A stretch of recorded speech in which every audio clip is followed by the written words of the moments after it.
All right, good evening, everybody. Hope you guys are having a great night tonight. This is Jerry over at Wealth Dynamics.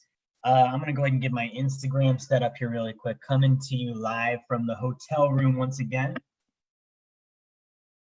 Boom, there we go. So guys, tonight I want to come to you really quick with a video.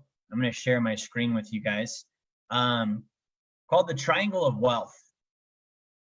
All right, and the reason why I want to share this with you tonight, I'm going to see if I can actually share this with Instagram here as well. The reason why I want to share this with you guys is because I believe wealth is overcomplicated.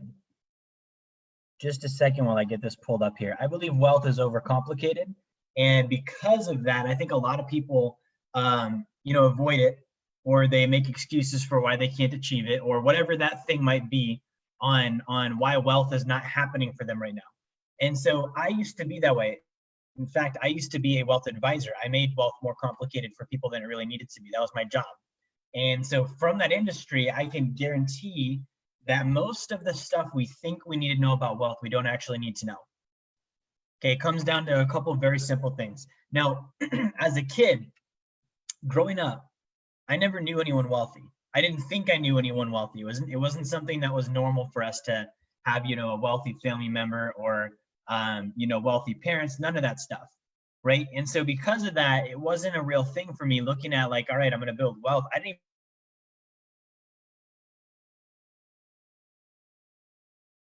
even, my parents, got divorced. I watched our van get repoed one year. I watched our house get short sold.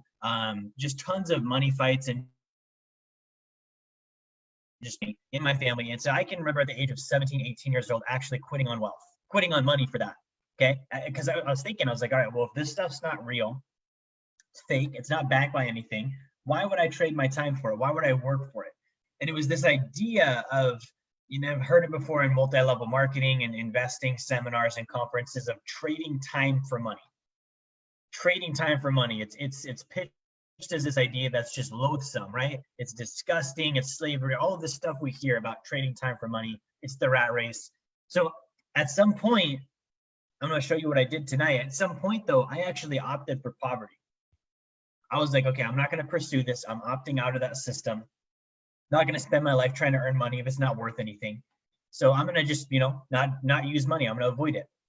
Right. And the result of that was me being homeless when I was early married to Lexi, us having tons of financial struggles until I finally realized that there is two ways to have like the idea of no trading time for money. There's only two ways to do that. Okay. Number one,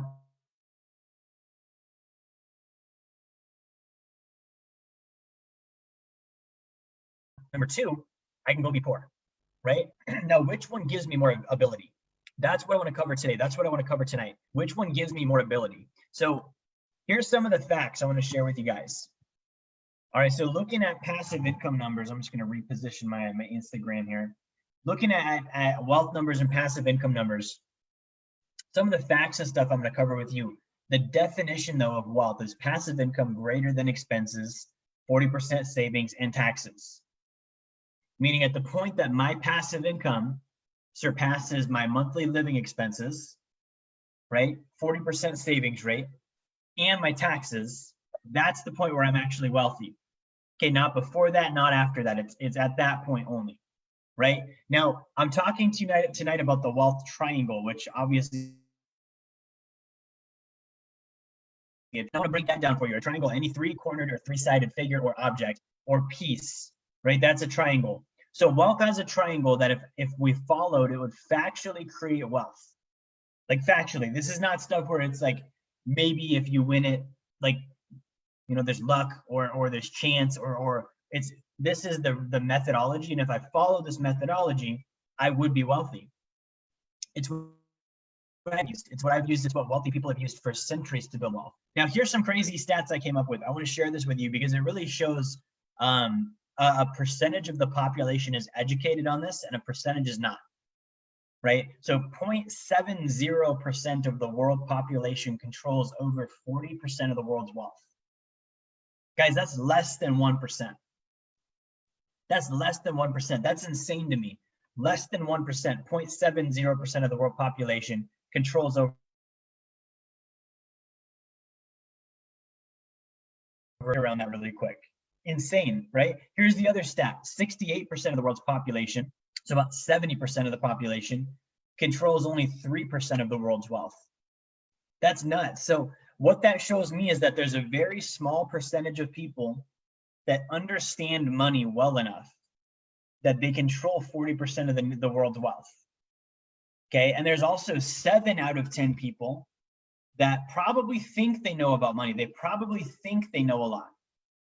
But the result is they only control 3% of the world's wealth. If you talk to 10 people and you interview them about money, I bet 7 of them are probably like, yep, you put it in a 401k, you pay off your mortgage, you know, this is all the stuff you're supposed to do. Yet if you looked at their stats, it probably doesn't look so hot, right? That's middle class America. And so the stat there, we could look at that and we could say, oh, that's you know, that's wealth disbursement to the wealthy, and we have all of this inequality and all this other stuff happening. But really what it comes down to is that 0.70% of people understand money about 13 times better than the rest. That's what that comes down to. And I'm here to say that it's not complex. Okay, that's the reason why they're winning, is it's not complex. The 68% of people that control only 3% of the world's wealth, they've bought into the complexity. They've bought into, there's all of these sophisticated financial instruments out there that I need to go buy and invest in, and I need to hire a really smart person that has a government license that's been certified to sell these. So I'm going to go to them because this is so sophisticated. Okay, wealthy people don't actually invest that way. I learned that. I used to be one of those sophisticated people that sold those instruments, and I'm here to tell you wealthy people don't do it that way, right? So here's some of the myths, guys. We can look at those stats and we can say, all right, well, wealthy people must be evil. Okay, they must be selfish, they must be greedy, they must be part of the Illuminati, it's a conspiracy theory, they're out to get us, right? But that's not true. Like whatever idea we have about what these wealthy people are, we need to put it away till we actually talk to them, till we actually find out what they're doing. What if they were actually doing something very simple that you could do too, that I could do, right? The other myth is that those with less wealth are victims. They're being taken advantage of. Okay, they're being forced into poverty, that there's inequality. That's also a myth, guys. I believe a victim is the laziest thing a person can be. Never be a victim. So the people that have less aren't victims, they just have wrong information. I've been there too, where I was pushing and trying and shoving and working every day and showing up and doing all the stuff I was supposed to do, and I was still not saving money.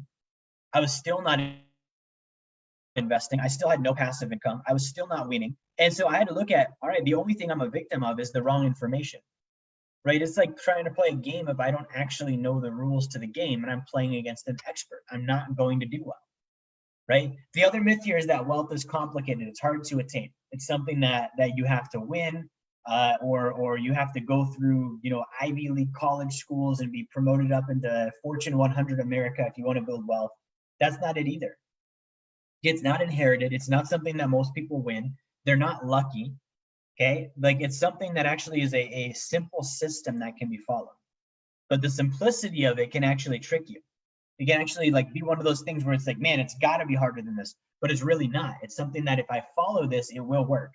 Now, I grew up with this myth that only the elite can know about money and wealth. Okay, like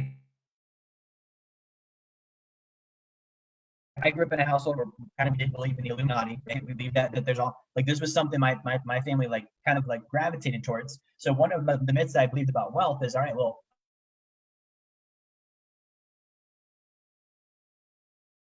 I'm not 1%ers. We're not super wealthy. We're not Rockefellers. Like that was my reality. And so I was like, well, this isn't a thing that I can do then. It's not something that's open for guys like me. All right. Now, if we look at the last 2 myths, this one is crazy. The idea of building wealth, you guys on Instagram can't see these slides right now, but I want to share this with you. The idea of building wealth is to retire and stop working. I'm going to show you why that's a myth tonight. The idea that at some point I'm going to stop working, I'm going to stop trading time for money is actually ludicrous. Okay, wealthy people don't operate that way. If you actually study the super wealthy, look at Jeff Bezos. Guy shows up to work probably every single day. Elon Musk, same thing. Warren Buffett, same thing. So when we actually study the ones that are winning at the highest levels, they still are showing up to work. But there's this myth that we're actually trying to quit. We're trying to get wealthy so we can quit working and not have to worry about trading time for money, because that's the rat race and we want to be out of the rat race. Okay, that's not it. That's a myth as well. And then finally is the idea that trading time for money is financial slavery. Okay, I believe that nobody should have to trade time for money, meaning that nobody should be forced to do anything they don't want to do. But the thing is that slavery is something that I create for myself. If I decide that's slavery, guess what it's going to be? It's going to be slavery, right? But if I'm wealthy and I decide, okay, well, I still have the ability to trade time for money and I still have the ability to create value, why would I squander my ability? That's something that's not going to actually benefit me in the long run, and it doesn't benefit anyone else either. And I'm probably not going to build wealth if I'm that guy, because it's selfish, right? It's just me. I'm going to get me covered and then I'm done and I won't create value in the world anymore. Right. And I don't think most people are even like that. So those are the myths I want to cover. If we're watching this tonight, like really unplug from those. And let's go ahead and dive into the triangle. So if you're on Instagram, you see the triangle now. If you're on Facebook, same thing. This is the triangle of wealth. And I want to break this down because wealth, like from a technical standpoint, like I talked about, it's passive income, greater than expenses, greater than my 40% savings rate, and greater than my taxes. Those three things. Okay, so there's components to that.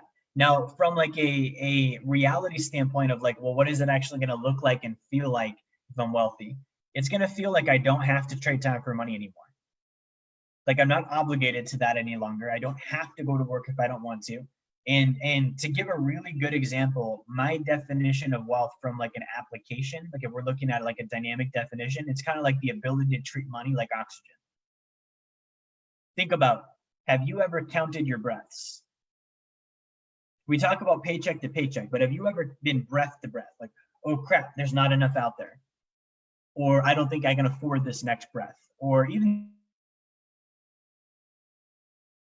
who's ever been caught up in that before? Where you're sitting there, you're relaxed, and all of a sudden you become conscious of your breathing. I've done that. I become conscious of my breathing and I'm like, oh wow, this just turned into effort.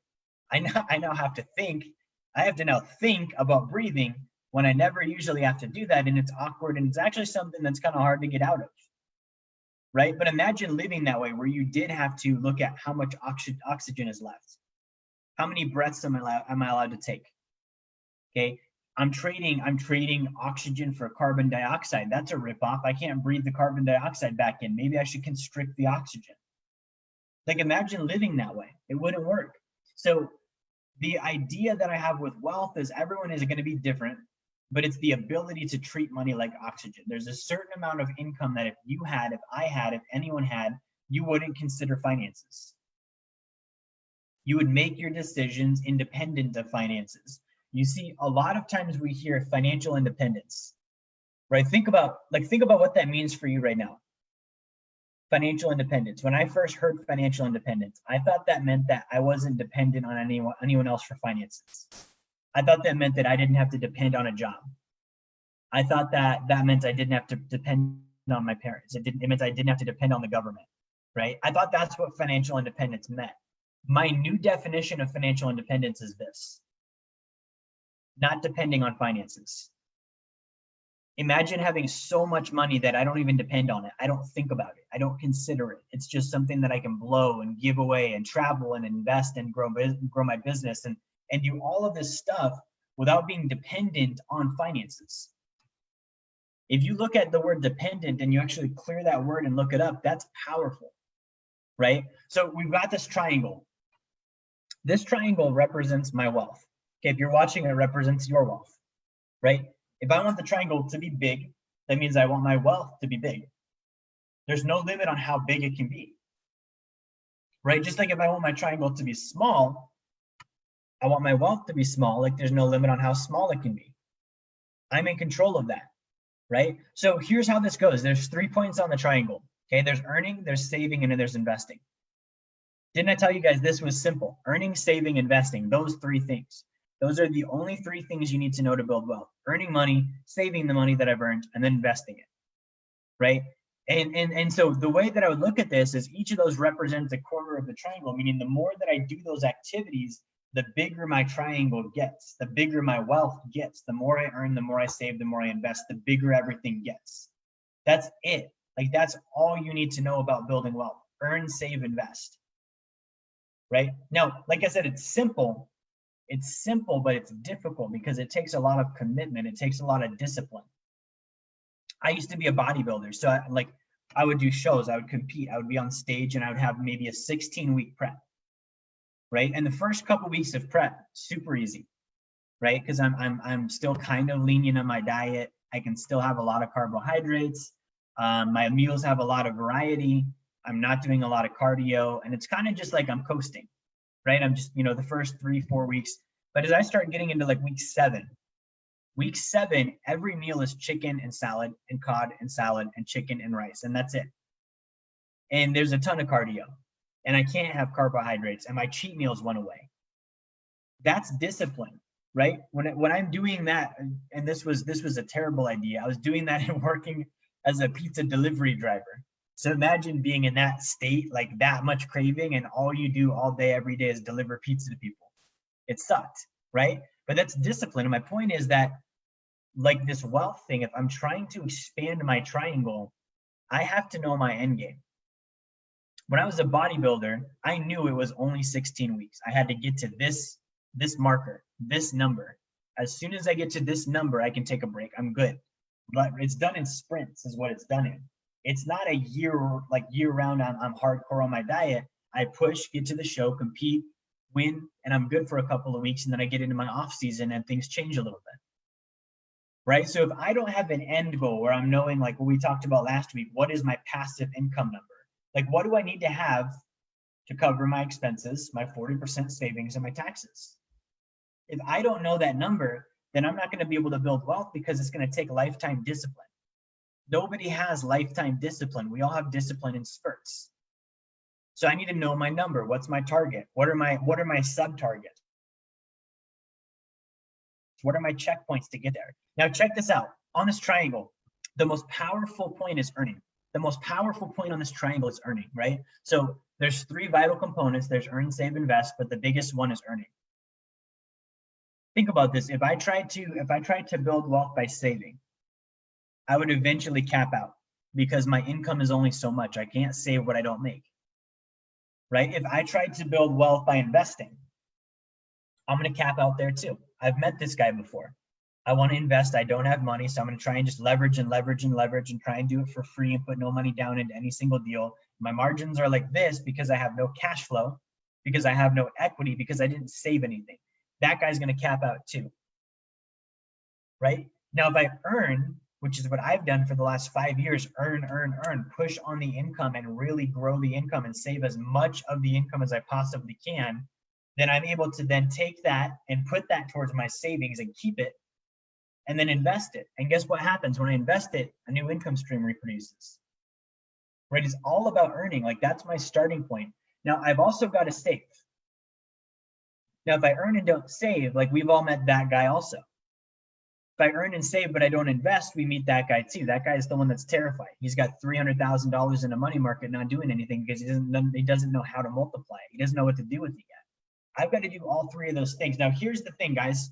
With this triangle, if I increase one corner of this, the other corners will naturally increase to a degree, right? So I could go for any of these and all of these would cause the rest of the triangle to grow. But what I'm saying is, if I want to grow the fastest, it's done through earning. It's done through income, right? Just like this, guys, this is the other thing you got to look at. If I am trying to grow my wealth and I shrink any single corner of this triangle, I'm going to shrink the entire triangle. So think about if I'm earning and I'm saving and I'm saving and I'm saving, and then I'm investing, and then I get a certain amount of passive income and I'm comfortable, and then I stop earning, what did I just kill off? I killed off my earning, which killed off my saving, which also killed off my investing. My triangle just freaking collapsed, right? Same thing with if I'm earning and I'm investing and earning and investing, and then I'm finally like, okay, I don't need to save anymore. Right? If I stop saving, then I stop growing and I collapse my triangle. That's actually retirement, by the way. People in retirement are told they don't have to save money anymore. That's a myth. If I want to actually build wealth, which is different than retire, build wealth is different than retire, then I have to save the entire time. I have to earn the entire time. I have to invest the entire time.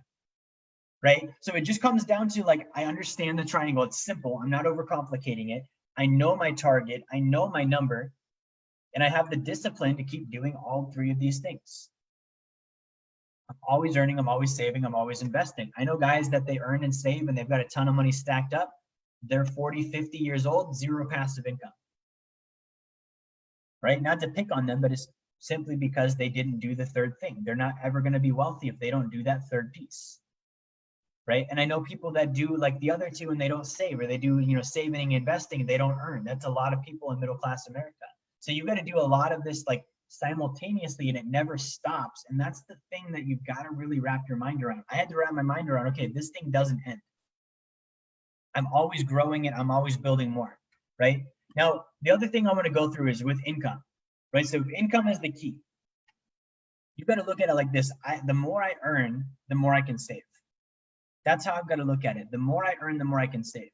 A lot of us, we think the more we earn, the more we can spend. That's not true. Like if you do that, if I do that, I will go slower. Bottom line, I'll go slower than somebody who's not. I know people like in my age group that are killing it in business, buying mansions and Lambos and whatever else. And it's like, bro, if you just didn't do that and you took all of that money and you put it into assets, you'd be light years beyond where you are today. If you did that only for 5 years, you would still kill it. You can have all the stuff after, but you'd be there sooner. Right? So the more I earn, the more I can save. That's got to be my mindset. It's not about the more I earn, the more I can spend. It's not about any like the more I earn, the more I can travel. I know that person too, right? The more I earn, the more I can save. Now, the more I save, the more I can invest. Therefore, the more I earn, the more I can invest, right? The more I can invest, the more I can earn. Like we talked about, that earning spits off an income stream.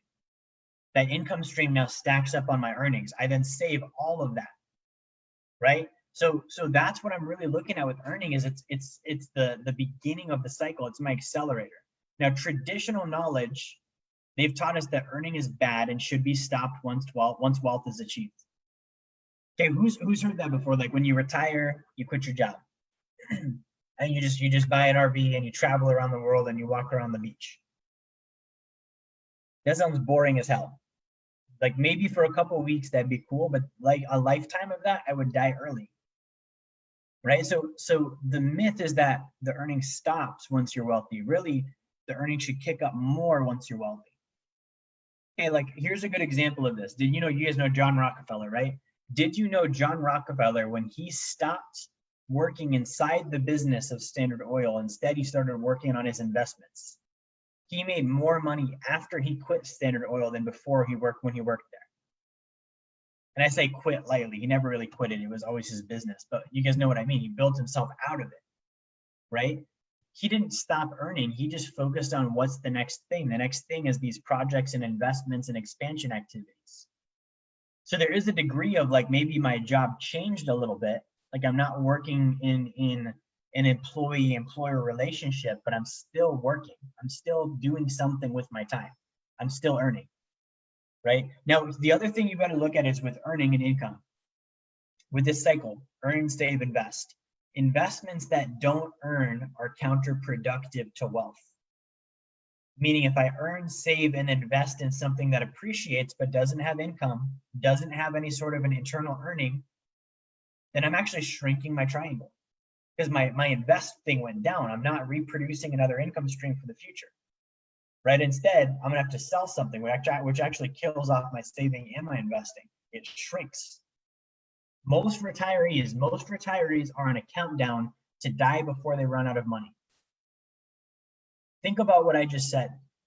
Most retirees are on a countdown to die before they run out of money because they're consistently month after month after month pulling money out of their accounts. They're liquidating, and eventually they're gonna run out.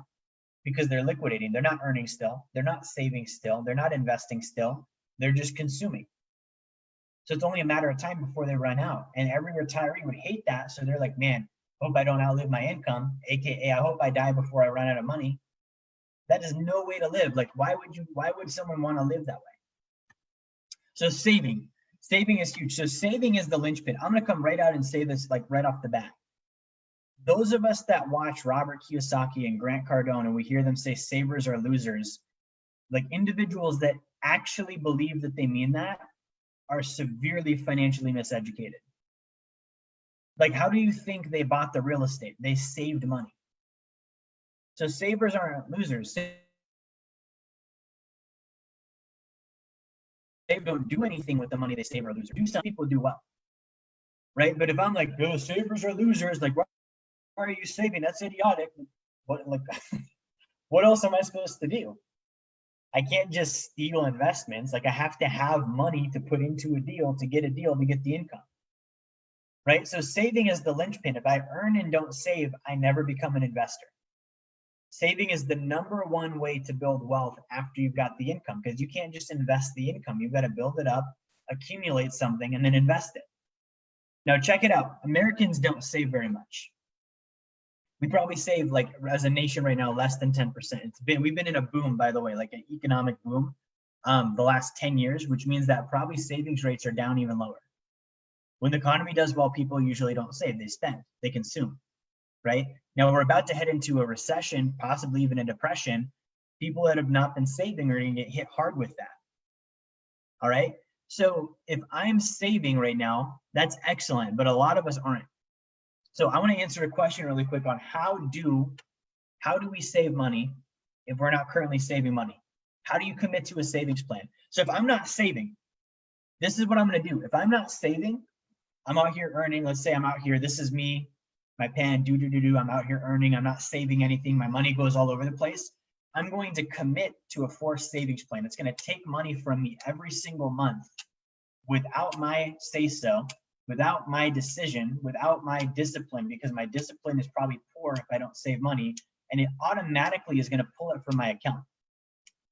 That's the number one way to save money, right? If I'm in a business, guess what? The number one way to hire someone who hires.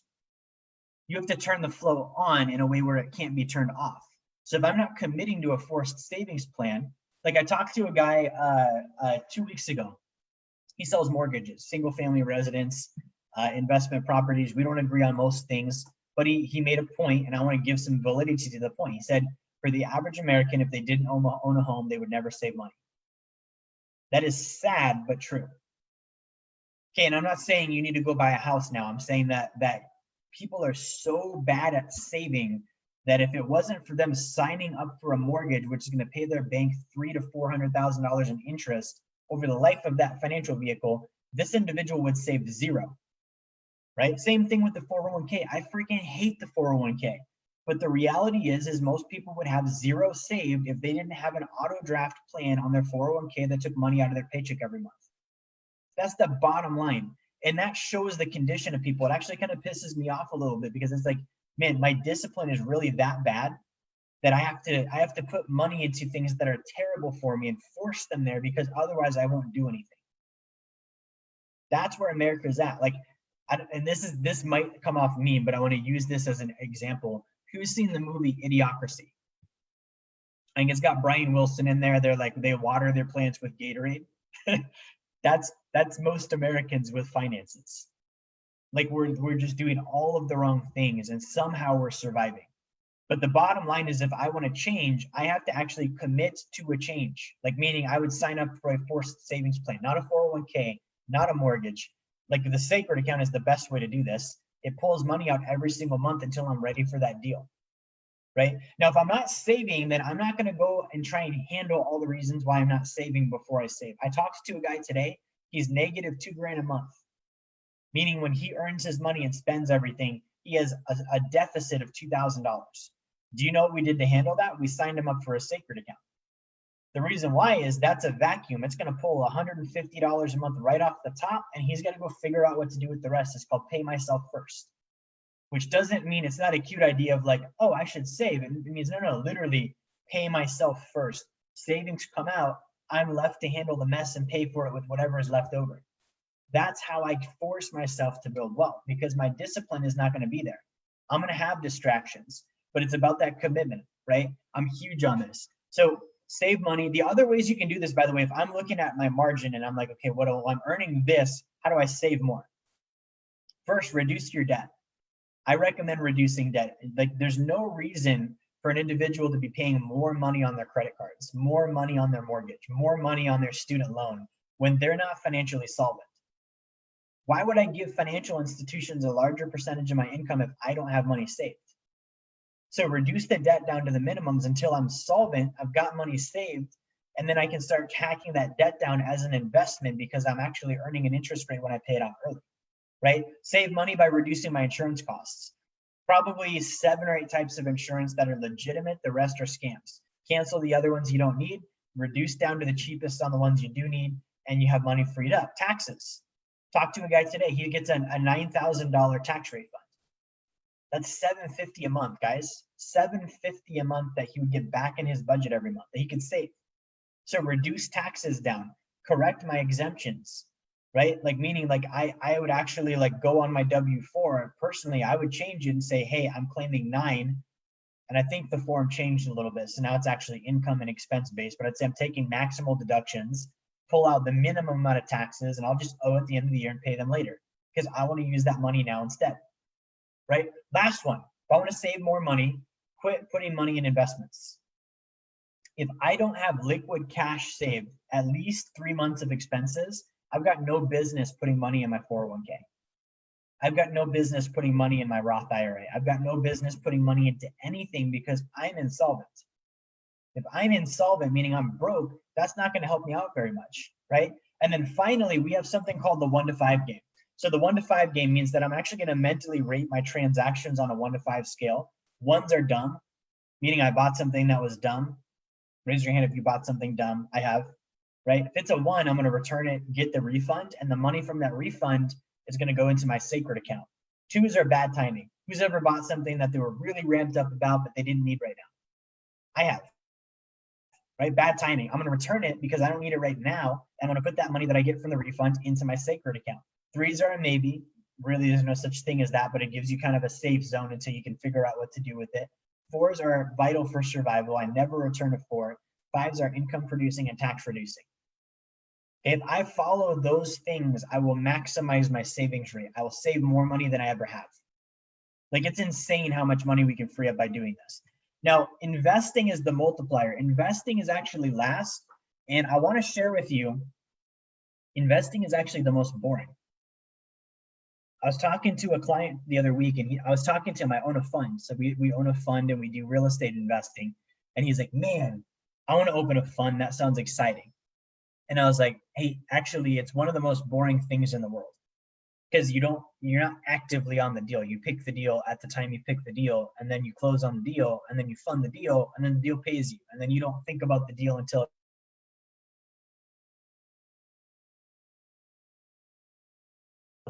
right? You make a habit, the burger meat, and that's all fun and cool. But once you put it on the pan, you pretty much just wait till it's ready to be flipped, and then you flip it once, and then it's done. I'm not like chef mode, like touching it like that. That's how you ruin a burger. That's how you ruin investments too. So investing is the last part. It's actually the most simple and the most boring. So think of it like this. Investing is like hiring an employee. It's like hiring an employee for my money. If I hire an employee, what am I trying to do? I'm trying to scale out a business that already works, right? Now imagine my business was broke and imagine you were the employee.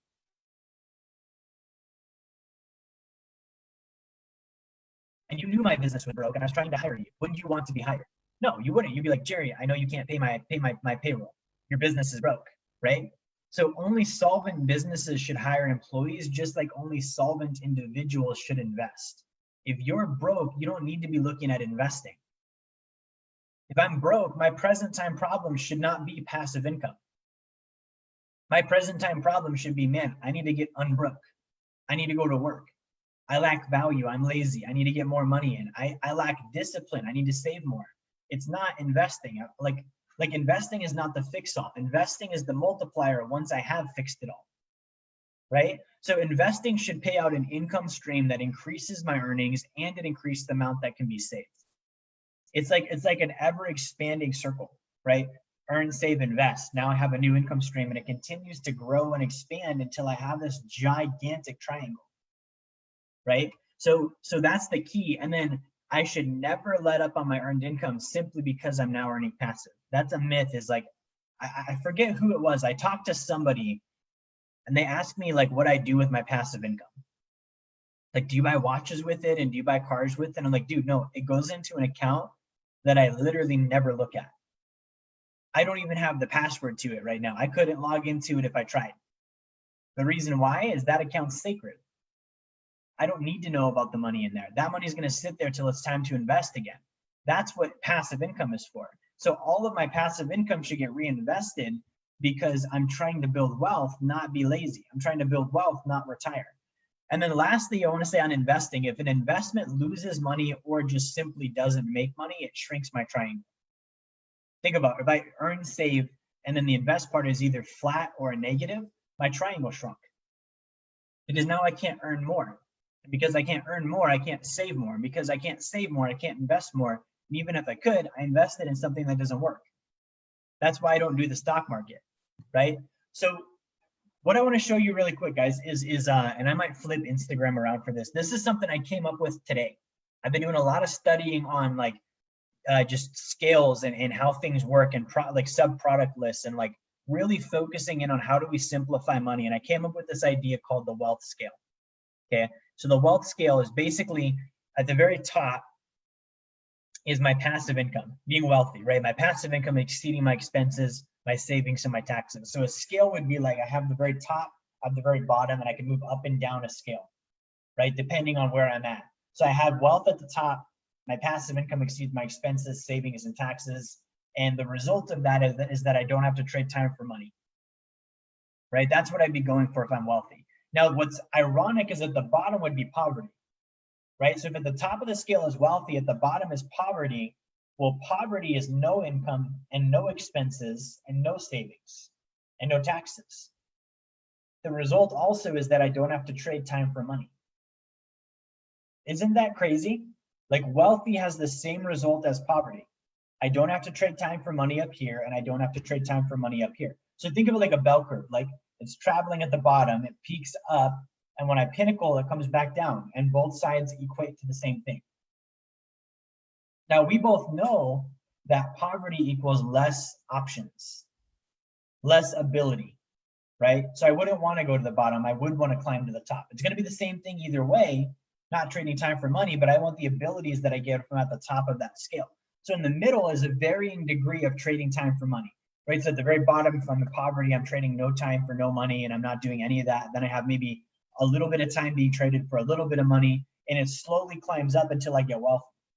Okay, so I'm gonna flip Instagram around because I want to show this to you guys.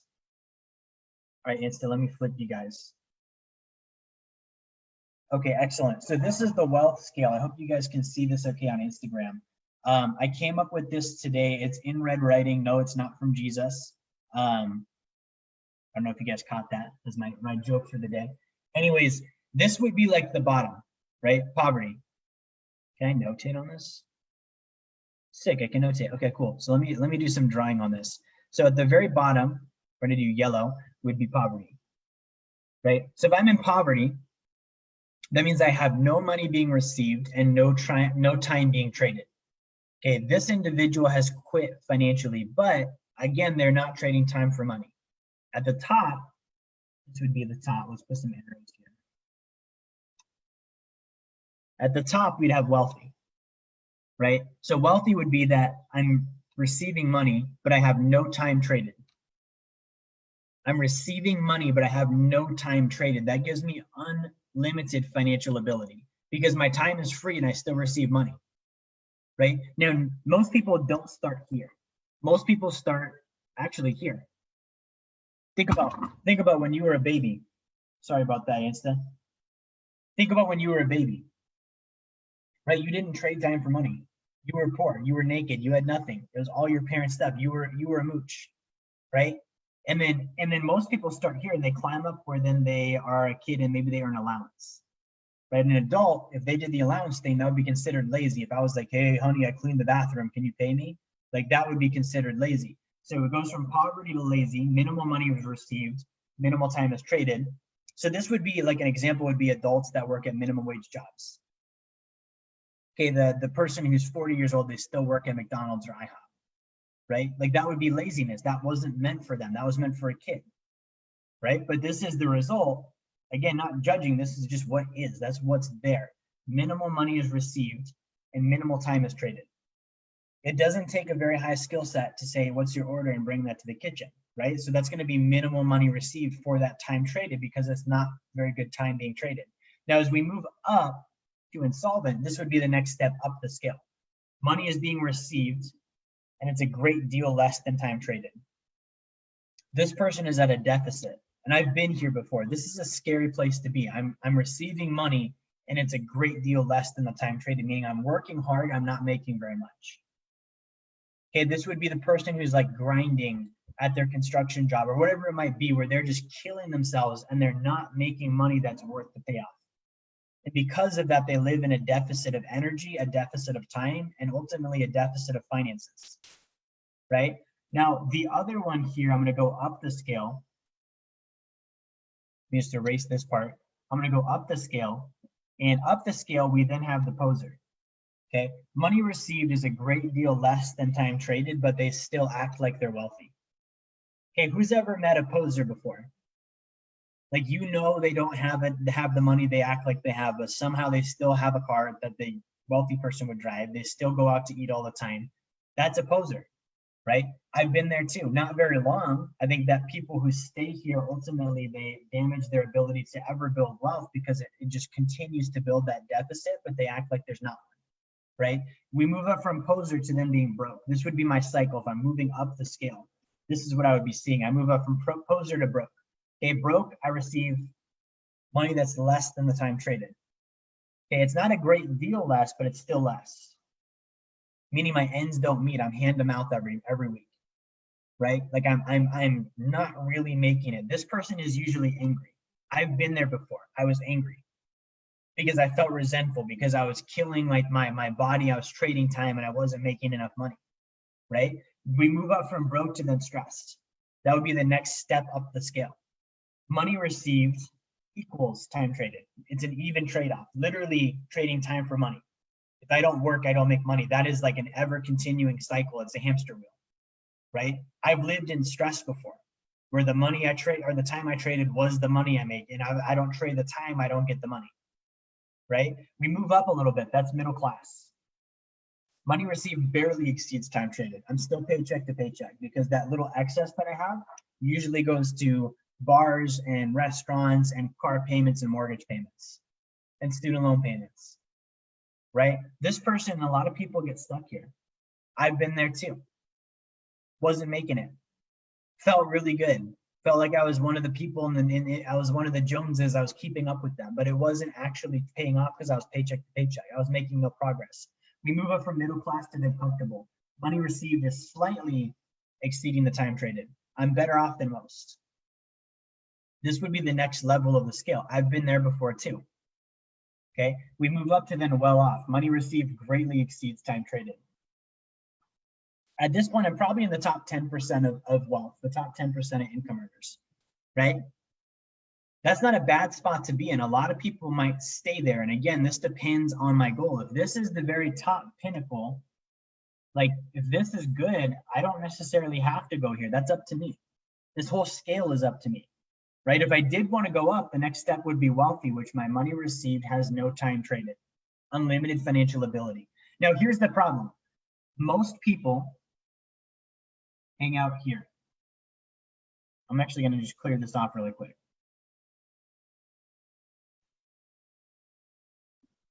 Okay, so most people, they hang out. Oh, let's do the pen again. They hang out right here. That's most people. So if I'm here, I'm broke. Let's say I'm broke. And I'm like, man, I aspire towards wealth. It's not real for me right now. My next step is actually to go from broke to stressed.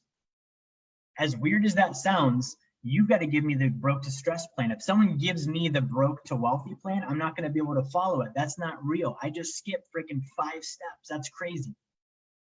Right? But if I'm like, hey, I can go from your ends don't meet to you just trading time for money. Your ends will meet. Most people would be like, okay, cool. Like that makes sense. Let's do that step. Now, once I'm here, then I would go to middle class. right? Hey, you will have an excess now. You'll be paycheck to paycheck, but you'll have an excess. Whereas before I didn't have an excess. Once I'm middle class, I can then go to comfortable. Okay, I went from having an excess, now I barely have an excess, to slightly having an excess. I'm better off than most people, right? So this entire thing is a progression, right? And it's step by step. And where people go wrong is they try and go from here all the way up to the top, and they're like, yeah, I'm gonna be a millionaire tomorrow. And it's like, you're probably not gonna be a millionaire tomorrow. That'd be cool if you were, but the reality is you got to make sure your budget's even. You got to make sure you make more than you spend. You got to make sure you're saving money. You got to make sure you have enough to invest. You got to make sure your debts are handled. So this is a step-by-step thing. Now, what happens also, I'm going to go ahead and erase this, is if I'm here, let's say I'm middle class, if I'm not actively doing something to improve, I'm only going to get worse. Like if I'm not actively pushing the numbers up, I'm only going to get worse. Okay, guys, this is what I came up with this week. I was sitting there thinking, and I was like, man, this entire thing is a scale. Because when I was here, like no one could tell me, go be a millionaire. Like it didn't make sense to me. They could tell me, go get in the middle class. And I was like, I know what that means. I would like to be there. All my friends are there. And once I was middle class, I was like, man, how do I get to the next level? Right? And you don't like, you've got to go in these gradients. So let me flip Instagram back around here. So guys, I hope this is clicking. I hope this is making sense so far. The next thing I want to cover for you tonight, hang on, let me erase my ink here. Boom, okay. So the next thing I want to cover for you tonight is actually the action steps. Okay, how do I go about doing this? Like if I'm watching this today and I'm like, okay, I do want to build wealth, I aspire to it, it's something I'm interested in, what do I need to do? First things first, I need to understand and identify where I'm at on that scale. Where am I at on that scale? Am I lazy? I'm 45 years old working at Burger King trying to argue why I should give a $15 an hour raise, or am I maybe broke? Where I'm working a blue collar job and they underpay me and I know they underpay me and I'm angry about it. Or am I middle class where I've got the seemingly cushy job with the benefits, but I'm not actually making any money and saving and I'm not getting ahead. Okay, I've got to identify where am I at today and not fake it. If I fake it, that makes me a poser. So I want you to realize by definition, if I am middle class and I'm acting like I'm not, I'm a poser. If I'm broke and I'm acting like I'm not, I'm a poser. That puts me down in that poser category where I'm broke, but I'm acting like I'm wealthy. Those people in that category make zero progress. Zero progress. Doesn't matter what you teach them, tell them, you could hold their hand and do it all for them. They will make zero progress. So I have to really, as is, like looking at, like if this is a bag of headphones, I call it a bag of headphones. I don't call it a black sachet with you know, audible devices. Like it's a bag of headphones. Don't pretty up and make something it's not. Like that's where I'm at today. Then I need to look at what's my next step. What is my next step? Okay, if I'm middle class, my next step is to get into the comfortable band. Doesn't mean I'm going to stay there. That's the key, guys. That does not mean I'm going to stay there. Like people kill themselves on this with financially, by the way, not literally. Financially, people kill themselves on this because they're like, yep, I just got from middle class to comfortable, I'm good now. And then they stop growing their triangle. The way you get to the next step is by growing your triangle, increase my income, increase my savings, increase my investing. That gets me to the next level. My triangle fits that group. If I want to get to the next group, it's got to get bigger. And it's got to get bigger. It's like an entry pass, right? So that's my cover. I got to have a big triangle to get in.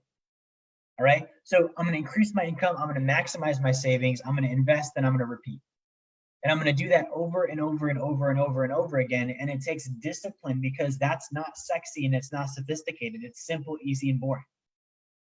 It's minutia. Like you'll get to a point where it's like, all right, yep. Earn the income, put it in the account, put the account into the deal, get the passive income from the deal, put that into the account, repeat. Like it's not like, oh man, I just made $1 million on Bitcoins. Like it's literally like just continue pounding away. It's a piston. Imagine vehicles if they didn't have that. You have to have that consistent, just pound at the same, like just continually going so you can make progress. So you're going to repeat those steps over and over and over. And that's how wealth is built, guys. It's simple. So simple. And I want to stress how simple it really is, but it takes a lot of consistency and commitment and discipline.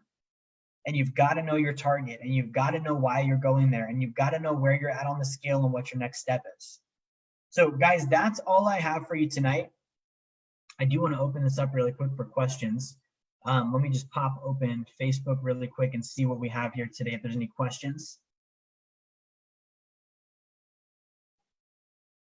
By the way, I appreciate everyone here watching.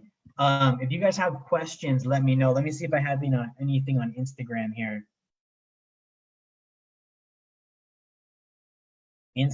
So we have a couple of questions here on Instagram. So John Dunning says, where do you invest considering minimal expected losses? So John, I did a video about this 3 or 4 days ago on my investments. I typically don't lose money. I've actually never lost money in an investment yet. And the reason being is I invest in things that have a high principal to value ratio, right? Meaning that if I put in 100 grand, my 100 grand can't lose. Right, and I can do that through a contractual obligation, like with life insurance. I can do that through an asset, like real estate. I can do that through a debt obligation, like a note, like a mortgage. So that's what I do, is I put my principal into something that can't go down.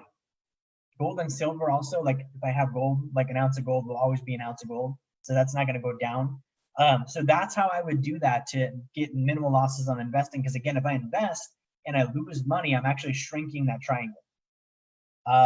Let's see what else we have. Doug Drillard in the house. Good to see you, my friend. I think this is all the questions we have here today. Let me see if we have anything on Facebook. I think we're good, guys. Thank you so much for watching. I'm gonna go ahead and log out here. If there are any questions, hit me up in the comments. Shoot me a DM if you'd like to. Have a great day. I'll talk to you soon.